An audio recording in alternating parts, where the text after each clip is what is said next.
Well, hello and good evening, everyone. Thanks so much for joining me. My name is William Thomson, and this is the first and hopefully not the last Yes Corner. What we plan to do over the next few months is to highlight a Yes organisation and try and get as much detail on that organisation as possible and start pushing more campaigners towards the organisations which can really help us win the next independence referendum. And as this is the first one, brand new, I thought, what would be the best organisation to start with? And it's got to be, of course, the brand new grassroots organisation, Yes Scotland. So I'm really pleased that we've got people watching us online right now.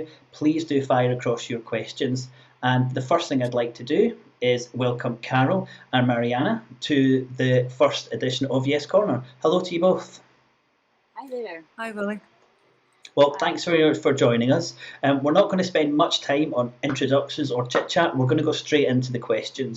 Hasn't this been an absolutely mad couple of months for both of you personally trying to set up this organisation? And can you give us a rough idea of how much time and effort went into this from when we kind of started with this idea back in November to somehow managing to put this whole organisation together in a couple of months? How are you both feeling about it? I'm really pleased. I'm amazed, actually. To answer your question, it's been a lot of work and a lot of effort. I've been blown away by the amount of effort that's been put in by the committee members, but also volunteers who've helped us every step of the way. So it's been exhausting, and it's continuing to be exhausting, but well worth it, we think. Well, I certainly think. And Mairianna, how do you feel about things? Well, it has certainly been an awful lot of work. I mean, we've put in an awful lot of hours of meetings. I think, with the COVID restrictions, meeting online through Zoom has had its difficulties. We've had to get to know one another a bit better. But I'm really pleased with the way it's gone too. I mean, the massive amount of work that we have managed to do in the 2 months since we really set up and held these elections. And a massive thanks to Carol, because she has done an absolute ton of work behind the scenes, putting the website together and giving us all that technological advice. So it's just been really terrific. And I think the response so far from the membership has been really good. We've had really a lot of response, and the response continues to come in. So very pleased with it so far. That's great. And Carol, you just said there, it's not like the effort and the work is going to end now.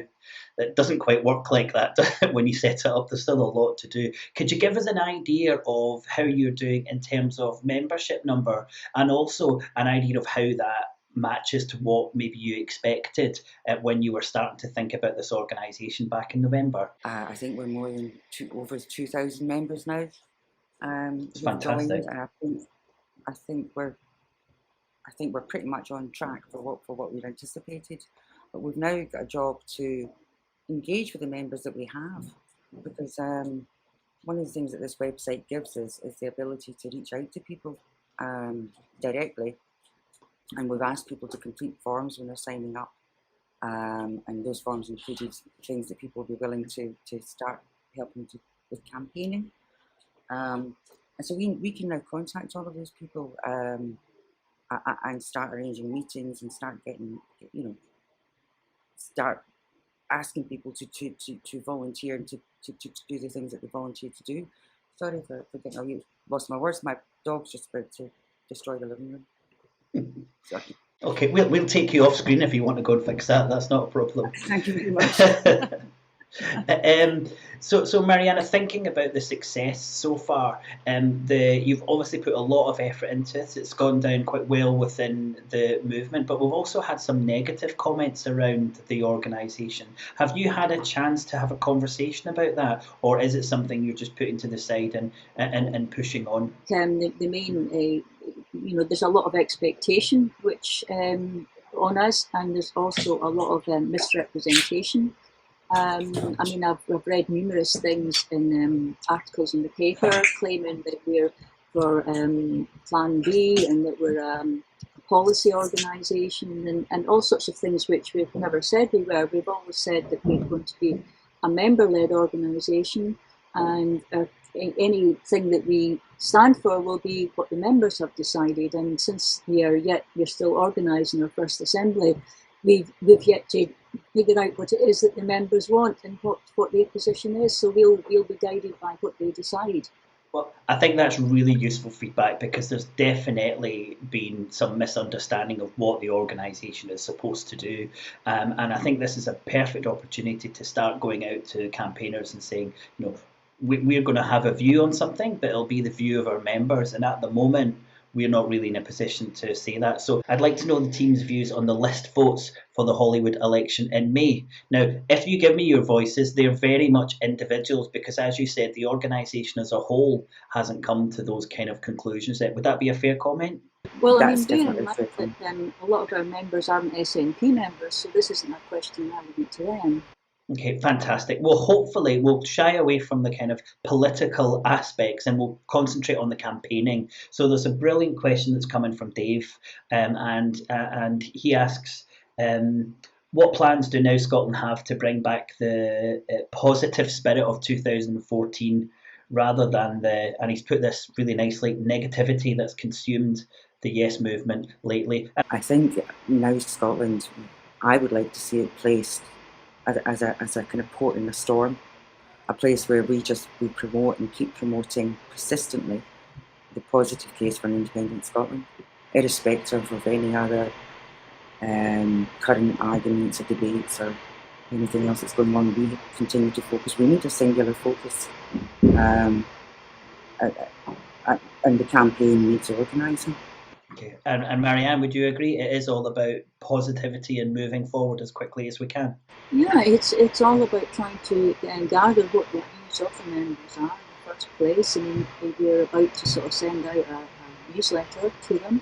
We'll be sending out regular bulletins and really asking for their concerns and what they see as the most important thing that we should be addressing at the Assembly and so on. So we want to, first of all, get a sense of the mood of the members and what's important to them. But we are really an organisation which is trying to stress unity amongst all the Yes groups and to find the cop which we can move forward. But I think it's okay. I mean, personally, I think it's okay in an organisation to have diversity of views because I don't think that the Priebus has the answer in any sense. I think that everybody's a bit right in what they're saying, so I think that that's good to have a broad church. I think that's healthy. It's healthy to have that kind of diversity. But certainly our position is that we will be led by what the members decide. That's really helpful. When you were setting up the organisation, did you try and base yourself on any organisation that we might be aware of, or did you start from scratch? Because I know there's been a couple of organisations who've been influential, but who did the team really start to look at and think we could do something similar to them? I think, yes, Cymru were certainly a guiding light for our organisation. You've seen what they had managed to achieve in quite a quick, in quite a short period of time. The independence movement in Wales has the benefit really of watching what's happened in Scotland, but they've started with Yes Cymru and they've spawned out from there. So they already have a great means of communicating with all the Yes groups. It's difficult in Scotland to locate and identify all of our Yes groups. We have to try and pull all that together and get it all working together. But yeah, yes, Cymru were definitely a guiding light for this organisation. That's been very interesting, and I'm sure it's cyclical that in a couple of months, I think Yes Cymru will be learning from what we're doing, and then hopefully we can keep pushing forward. Do you have any kind of current relationship at the moment with Yes Cymru in terms of how Now Scotland can work together? There's certainly some cooperation because we did look to them for a little bit of guidance when we selected the web platform we'd be using. So they very helpfully gave us a guided tour of the systems that they were using, and then we investigated further. So yes, we are, and hopefully we'll develop stronger bonds with them as well. Great. And one of the things that you mentioned was finding out as much information about the movement as possible. And we know how many people voted yes in the 2014 referendum. We know how many people are actively campaigning. But what we don't have outside of the SNP database is data and the ability to connect all of these people. And one of the stories I tell, I'm based in Barcelona at the moment, is when Carles Puigdemont was brought up in front of the court. Pretty short notice, there was 45,000 people who came down who were standing outside of the court, and this was on a couple of days' notice. And they were able to do that because they have a database of a couple of hundred thousand active campaigners. Is this an area that Now Scotland are looking at to be this kind of hub to help us get all the information out right across the movement? Absolutely. I mean, the database that we have, I mean, if it would allow us to identify who has signed up to be a volunteer and how much volunteering they've done and so forth, and where they live. So, I mean, within a matter of, really hours, we could ask for volunteers or members who are in a particular area to turn out in a particular part of the country because there was something happening there that we needed to protest against. I mean, obviously that's very difficult under the current restrictions with COVID, but hopefully these aren't going to go on forever. But this would give a fantastic ability to do that, and that's really why we've taken that route. We think that this is going to be a fantastic campaigning tool. Yeah. Yeah, and it's absolutely crucial. Another question from Dave, which I think helps us get to the core of what Now Scotland is going to do, is will Now Scotland be the place to provide answers to the major questions that undecided voters want answers to, or will this be somewhere else? Absolutely. We really want to build up a resources page where we have all that kind of information available so that people do have the answers. And we also have a rebuttal service, which we're going to be updating periodically when things turn up which needs a stout rebuttal. So that will be a source of information. That's really something that we intend to go ahead with. And we'd like to try and, as far as possible, get some kind of expert opinion from various different places, because I think there's a lot of confusion about where things stand at the moment and where the blockage is, I mean, in terms of the law and such like. So, I mean, it'd be useful to have all that kind of information. But, I mean, given that these things are always subject to interpretation, of course, I mean, there's not necessarily any silver bullet and there's not any magic answer either. But, I mean, I think if the movement is more informed, it can certainly decide where to place its energies. So I think political education is absolutely crucial to this whole thing going forward. We need to get really wised up.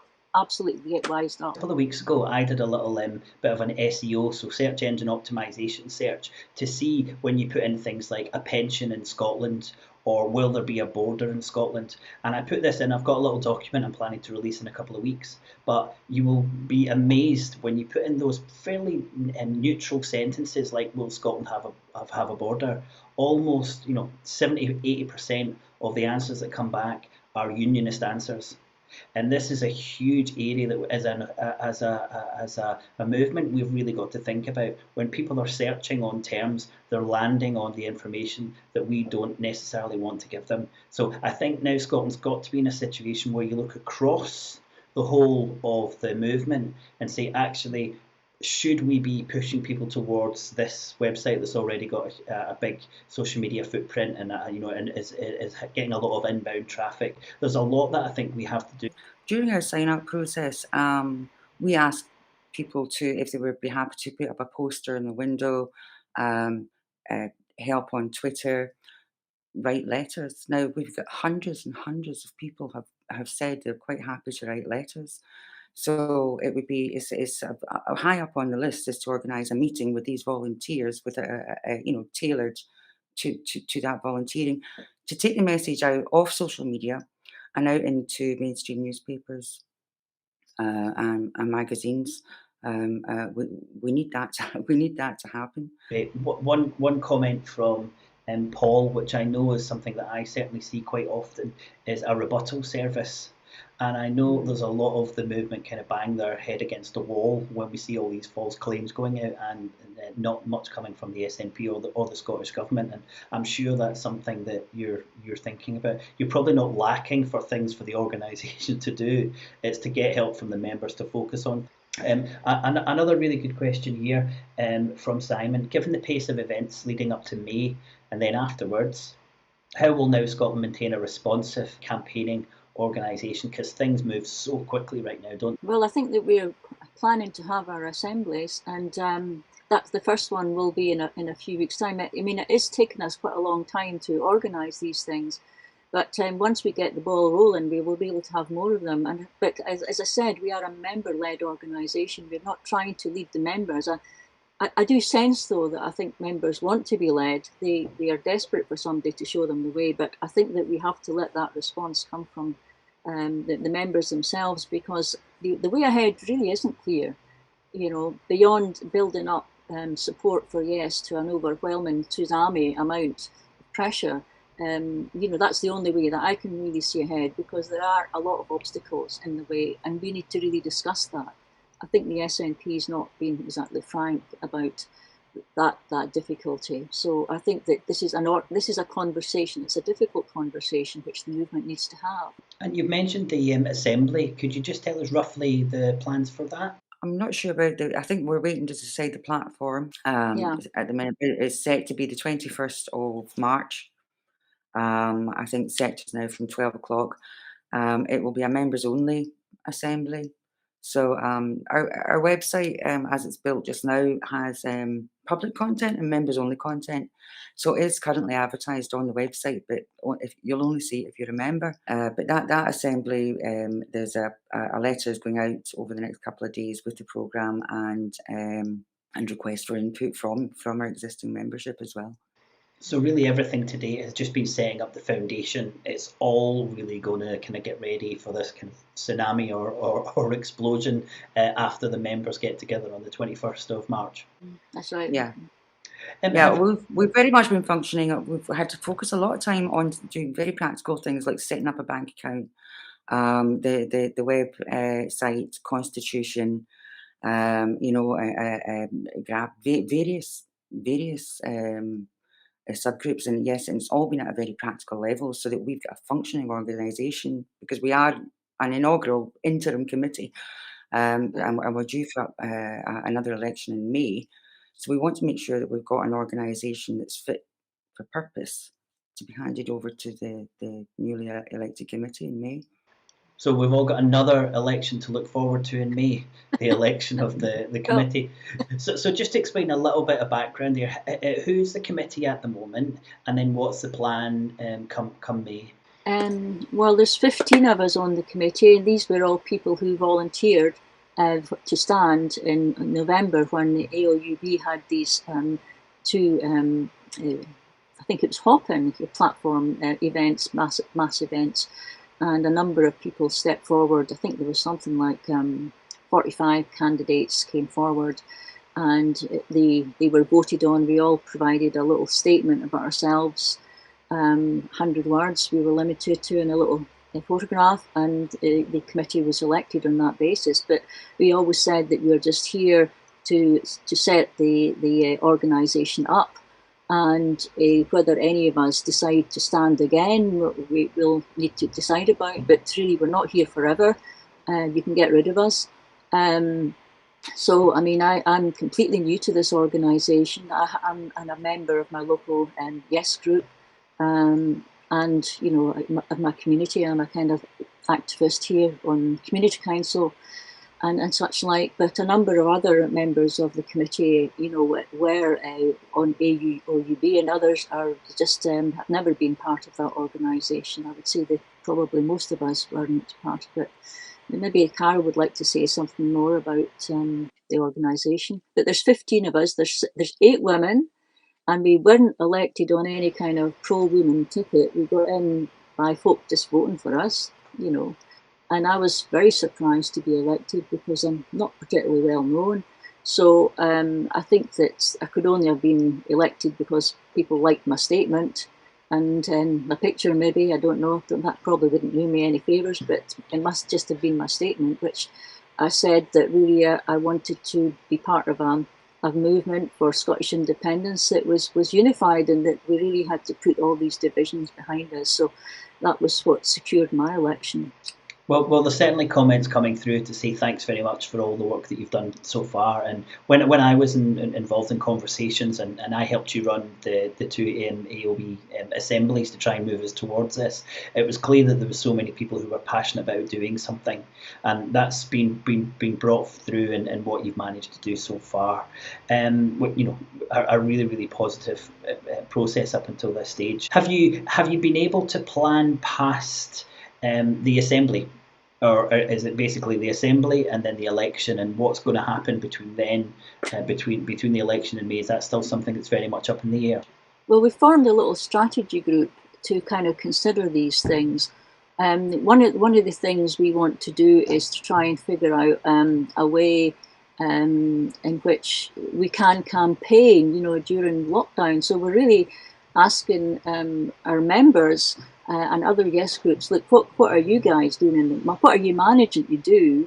Any great bright ideas that you've got for campaigning during lockdown? I've heard of groups up in the Highlands who are putting up big banners in fields and things like that. My local yes group, we were doing projections on buildings. This is all like socially distanced stuff that you can do during a lockdown.